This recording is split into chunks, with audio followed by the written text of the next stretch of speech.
ជំរាបសួរបងប្អូន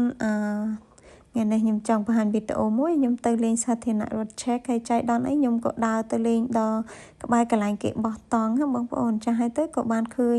គេហាត់សមកីឡាទូកគេនេះបងប្អូនហើយខ្ញុំក៏ដាក់ឈ្មោះកីឡាចៅទូកយើងទៅបើខ្ញុំអត់ដាក់ឃើញនៅស្រុកខ្មែរយើងមានទេទូកនេះគេចៅអត់ចៅក្នុងទឹកធម្មតាទេគេចៅក្នុងទឹកហូរពុះគួចដូចខ្ញុំថតឲ្យបងប្អូនមើលអញ្ចឹងណាចាគេចៅមកបដ ாய் ទឹកហូរហ្នឹងហើយគេឲ្យប៉ះបកគោលគេនេះគេដាក់មួយទៅហើយថ្ងៃនេះគេមក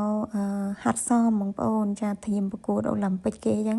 នៅប៉ែអឺរ៉ុបនេះឃើញគេមានអាកីឡាហ្នឹងបងប្អូនហើយទឹកហ្នឹងហូរខ្លាំងមែនតើបងប្អូនថាគិតមើលថាទឹកហ្នឹងហូរខ្លាំងហ្នឹង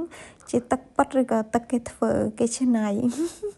ខ្ញុំដំបងខ្ញុំស្មានតែគេមានលក្ខណៈដូចជ្រុះហើយវាហូរមកតគ្នាអញ្ចឹងបងប្អូនតែមែនណាពេលខ្ញុំជិះទៅដល់ខាងចុងនោះខ្ញុំទៅមើលឃើញគេធ្វើទប់ដូចជាទំនប់ទឹកដូចយើងធ្វើវិរិយអគ្គិសនីយើងទប់ទឹកណាហើយទៅគេឲ្យវាហូរមកអញ្ចឹងហើយទៅគេប្រកួតកីឡាហ្នឹងហើយបងប្អូនមើលនៅក្នុងរូបអញ្ចឹងគឺគេចៅមកបដ ாய் ទឹកហូរហ្នឹងហើយគេចៅវិជ្រះទឹកហូរទៅវិញទៅមកគេចៅបដ ாய் ទឹកហូរមកវិញនិយាយទៅកីឡាគេហ្នឹង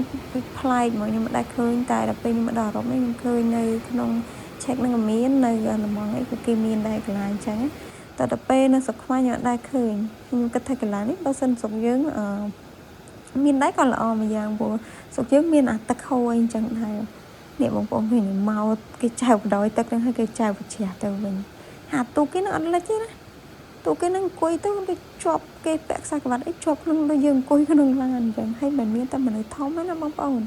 មនុស្សទូចាស់កូនក្មេង5 6ឆ្នាំអីណាក៏គេមកហាត់សមដែរចាស់នេះផ្ទាំងបដាគេអរគុណ